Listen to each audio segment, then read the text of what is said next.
Hi, I'm Chelsea, and welcome back to I O You Can. Today's question is, I'm exhausted all of the time from work. What is going on? And I think a lot of people are feeling that, especially with the current state of everything going on in the world. According to the World Economic Forum, actually earlier in 2020, they suggested that we are living in the world's biggest psychological experiment. And if you think about the article's main focus, it was actually mental health and its relation to social distancing. However, they did not forget to include burnout, which is one part of mental health that really makes a difference in how we interact with our world and especially with our work life. Burnout is a condition of employees that is characterized by exhaustion, cynicism, and lower effectiveness in their position. And it can be caused by a lot of things. However, one of the approaches that I prefer based on the literature is the jobs, demands, and resources theory. So this theory essentially boils down to if you have more demands on you than you have resources, you will potentially start to experience burnout. And demands are a lot of the things that are coming from your job, such as those deadlines and all the project work that you're working on. And resources are some of those physical things. So for example, I'm re-recording this video because I got to the end of it the first time and it blue screened. So that was definitely a lack of resource. However, there are also resources that we can't just touch, such as our emotional support from our friends and family and coworkers, and our personal drives and things that we've built up within us, such as resilience. So there are a lot of different resources that we can build up to help protect against some of these increased demands. However, really what it comes down to is if those demands still outweigh our resources, then it's going to be really hard to stay on top of things. There are a multitude of both psychological and physical effects from burnout that have been supported in the literature.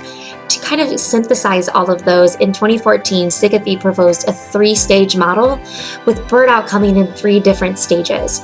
So in that first stage, people generally experience mental fatigue, frustration, physical body aches and pains, as well as a feeling of falling behind or actually just falling behind. In the second stage, individuals generally feel discouraged or frustrated. They feel like they don't have control, or they feel controlled by a schedule that's not set by themselves. They could potentially not feel anything or just feel bored. And then physically, this could lead to sleep disturbances, weight changes, as well as gastrointestinal problems. So that knot in your stomach that you're feeling, it could be burnout. Stage 3 is characterized by persistent symptoms, so this can include both serious psychiatric and physical symptoms. The psychiatric symptoms can include depression and anxiety, as well as insomnia, and a physical condition could be heart disease, which could develop over time if experienced prolonged exposure to burnout. So really, handling burnout when it's at those early stages is important not just for your mental health, but for our long-term physical health. And this is where I would like to give a huge disclaimer that even the Mayo Clinic, who are very trusted medical professionals, encourage individuals that feel like they're experiencing burnout at a level that cannot be controlled to seek help. And that help could be from a friend or a trusted family member, but it could also be in the form of counseling or speaking to your doctor because of some of these physical symptoms. And so there's definitely a real thing that you could be experiencing if you are feeling physically and mentally drained from your work. And there's nothing wrong with reaching out and asking for help. And that's one of the reasons why I wanted to talk about this topic, because for me at least, growing up when we talked about burnout, it was kind of like, well, yeah, everyone's job sucks, get over it. And really, there's so much more to it, and I want to make sure that we all get to live long and healthy and happy lives. With living these long, happy, and healthy lives, there then becomes how can we build some of these resources so that when we are experiencing demands, we have resources built up or we know what to do for self-care. And so with that, research does propose some of the classic self-care tips, such as sleeping, getting enough exercise, eating right, doing something that sparks joy. So I'm feeling very burnt out recently, and I think a lot of us are. That Zoom fatigue is so real. And so today I am wearing one of my Christmas sweaters, which you'll see me wear throughout the year when I'm feeling just gloomy. However, I did want to provide you with some less obvious ideas that you could add to your toolkit when you are starting to feel burnt out, or even just as a preventative measure. So one of the first things is finding ways to get control, and whether that be control of your schedule, control of your work activities, just control of how you are framing the things that you're thinking about. All of those things can make a difference.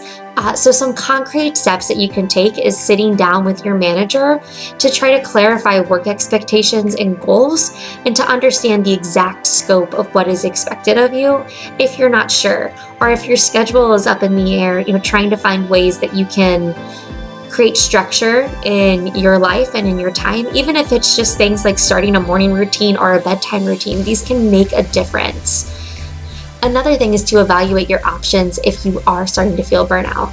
So one example would be to discuss specific concerns with your supervisors, and maybe working together to reach compromises in situations, or trying to find goals that can be done or can wait. So we talked previously about concrete goals and understanding what those goals are, but then also understanding where you could potentially prioritize things, so that way you're able to build more free time into your schedule. So the next 4 things that we're going to talk about tie together, and they're generally talked about as being things that are maybe fluffy or just good for the mind, but these really are good for the body as well, according to a decent base of literature. So they are mindfulness, yoga, meditation, and practicing empathy. So over this large umbrella is mindfulness, which has different definitions depending on where you're getting your definition from. So what we're going to focus on today, though, is the art and act of focusing on your breathing and being aware of what you're sensing and feeling within the moment without interruption or judgment. This also includes facing situations with openness, patience, and without judgment. So one of the things within that then is meditation. And meditation does not have to be intense. I know that we see a lot of videos and cultural representations of meditation going into a separate room and shutting all the lights off, but it really can be just in that moment focusing on your breathing and trying to recenter yourself. And there's a good body of literature that shows calming your breathing can also calm your physical body as well. And if you are struggling with meditation, I definitely recommend yoga. And this isn't necessarily empirical, this is just my own personal experience. Yoga really did help with me being able to take the breathing exercises that I learned in yoga and then take them outside and apply them in other contexts. However, there also is research showing that medical professionals that do a regular yoga practice did experience lower levels of burnout. And then empathy is a really interesting one because it's not something that immediately comes to mind when thinking about burnout. However, there was a study of social workers where researchers supported that increasing empathy did protect against burnout. So one example of this is increasing your self-other awareness. So this is a cognitive component of empathy, meaning that it's related to how we think or frame situations. And self-other awareness is the ability to separate yourself from others in a situation. So that includes your thoughts and your feelings, and instead just trying to think about the situation objectively and thinking about where we can set and maintain boundaries once we remove some of that emotion from it. So it's just reminding yourself to take a step back and look at the situation objectively, which is something that I think we can all work on together. And another thing that we can do is try to integrate concepts from positive psychology into our daily lives. So for example, if you know me, then you know that for the last 5 years, my husband and I have done 3 good things before we go to bed. And so that's where we take this opportunity to reflect back on 3 good things that have happened to us throughout our day. And that's how we end our good night. And there's definitely a lot of other examples from positive psychology, such as gratitude letters and even journaling and writing down the 3 good things that happened to you as opposed to verbally saying them, that just help us refocus our mind on those resources that we do have available to us and the good things that are happening that can then help protect against burnout, according to some of the literature at least.